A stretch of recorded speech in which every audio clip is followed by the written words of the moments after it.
छत्रपती संभाजी महाराज एक अद्भुत व्यक्तिमत्व. शिवरायांचा छावा आणि जिजाऊ मासाहेबांचा काळजाचा तुकडा असलेल्या संभाजी महाराजांच्या नशिबी मात्र उभे आयुष्य संघर्ष चाला.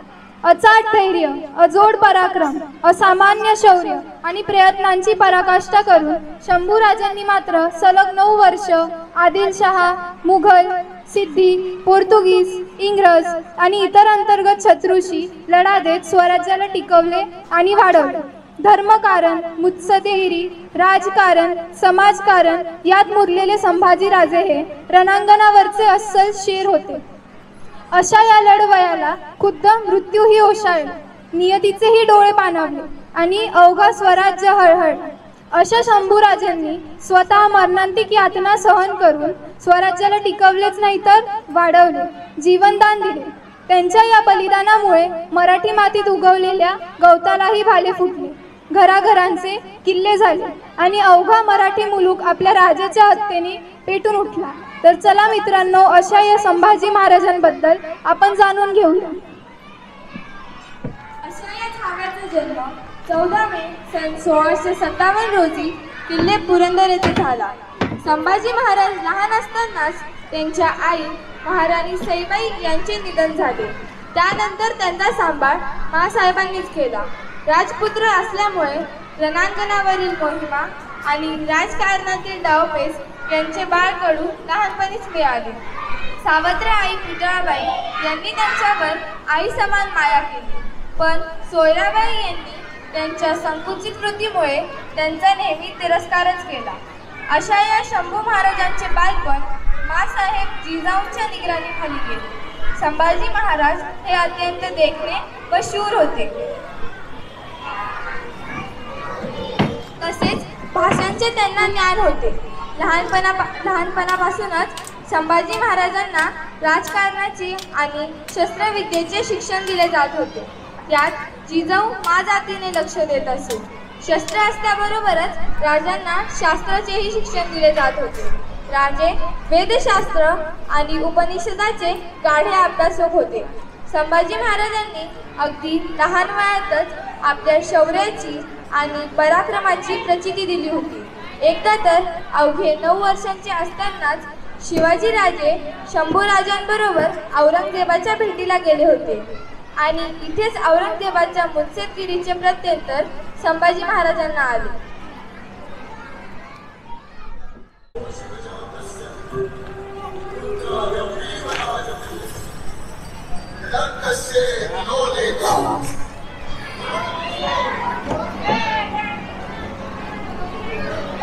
राज, आपल्या कपाळी लागलेल्या रक्ताचा टिळा बलिदान दिलेला अनेक मराठा माणसांचा आहे. त्याला छत्रपती शिवाजी महाराजांच्या आशीर्वादानं बळ मिळू दे. हर हर महादेव. बुऱ्हाणपूरच्या मुलखात आम्ही असली किमया करणार. आपण तापी नदी ओलांडून पुढे 10 कोस जाऊन मग खाली येणार. म्हणजे फौजेला वाटेल की आपण उत्तरेकडनं आलोय आणि आपली चौकशी होणार नाही. आपण गनिमी काव्याने जाऊ. आबासाहेबांनी आम्हाला लहानपणीच ही कला आत्मसात करायला शिकवले होते. त्याचा आता उपयोग करूया. अहो, या जादूमुळे तर आपलं काम अगदी जादू केल्यासारखं पटकन होईल. होय, जादू केल्यासारखेच काम करायचे आहे आपल्याला. यासाठीच आम्ही 3 योजना बनवल्या आहेत. औरंगजेबाच्या एखाद्या सरदाराला फिकवून सोन्याचे आमिष दाखवायचे. दुसरी योजना विष बाधेची. औरंगजेबाच्या खान सामेला जादूगिरीने फसवून वश करायचा. तिसरी योजना औरंगजेबाच्या तंबूला आग लावतात औरंगजेब जळून खाक झाला पाहिजे. अत्यंत चालाकीने काम करून आपल्याला रायगडी पोचायचं आहे. चला तर मग बुऱ्हाणपूरची मोहीम फतेह करूया. हर हर महादेव.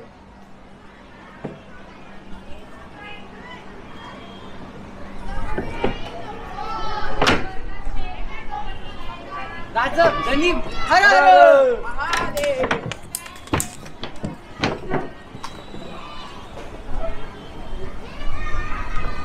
अशा प्रकारे संभाजी महाराजांनी औरंगजेबाविरुद्ध लढा देत अनेक मोहिमा फतेह केल्या. औरंगजेबाला व त्याच्या अनेक सरदारांना झुंज देत संभाजीराजांनी पछाडत औरंगजेबाच्या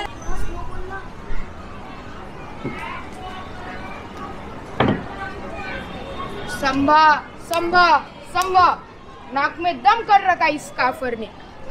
हे मेरे इस्लाम के रखवालों, मैं आलमगीर औरंगजेब आज ये कसम खाता हूँ कि आज के बाद मैं शाही की मास्क नहीं पहनूंगा जब तक वो काफर संभा पकड़ा ना जाए. शेवटी औरंगजेबाने फितुरांच्या मदतीने सापळा रचला व संगमेश्वर लढाईत काय घडले ते पाहूया.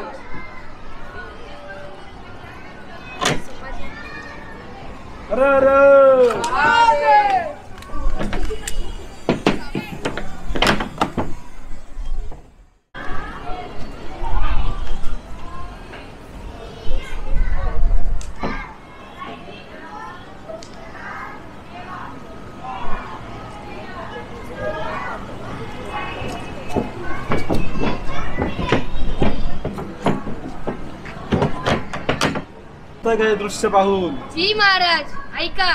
राजन तुम हो सांजे खूप लढे हो जंग. राजन तुम हो सांजे खूप लढे हो जंग. देख तुम्हारा तेज तख्त तजत औरंग. तख्त तजत औरंग. हा हा हा बघ खूप कवीजी. आम्हास पाहुणा औरंगजेब तख्त ते अजून गुडघे टेकून बसलाय आमच्या पुढे.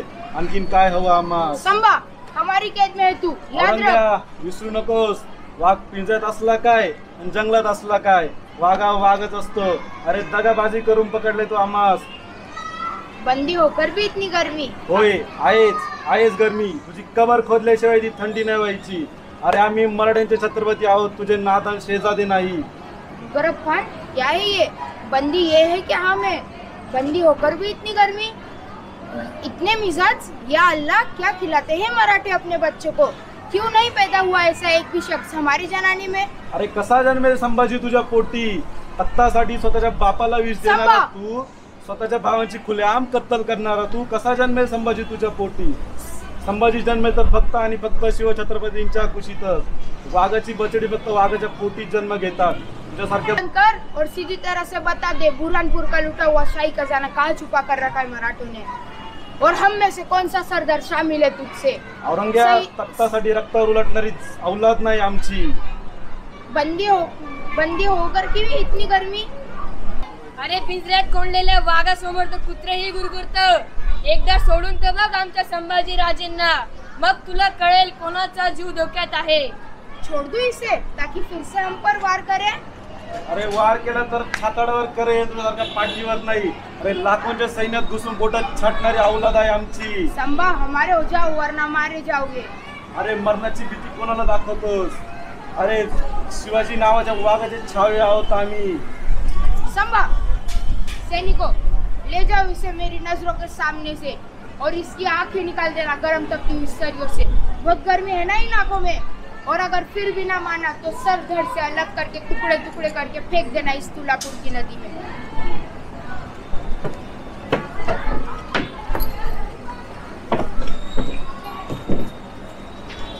कितनी जिद, कितनी शिद्दत और कितनी गर्मी. बेखौफ काफर मर गया पर झुका नहीं. कश्मीरी भी एक औलाद होती संभाजी सी तो आज पूरे हिंदुस्तान पर मेरी हुकूमत होती. वो मर कर भी जीत गया और मैं जी कर भी हार गया. या अल्लाह. अशा प्रकारे शंभूराजांना औरंगजेबने सुमारे 40 दिवस हाल करून मारले. संभाजी महाराजांनी मरण यातना पत्करली, परंतु आपली धर्मनिष्ठा नाही सोडली. अशा या आपल्या महान धर्मवीर छत्रपती संभाजी महाराजांना शत नमन. धर्मवीर छत्रपती संभाजी महाराज की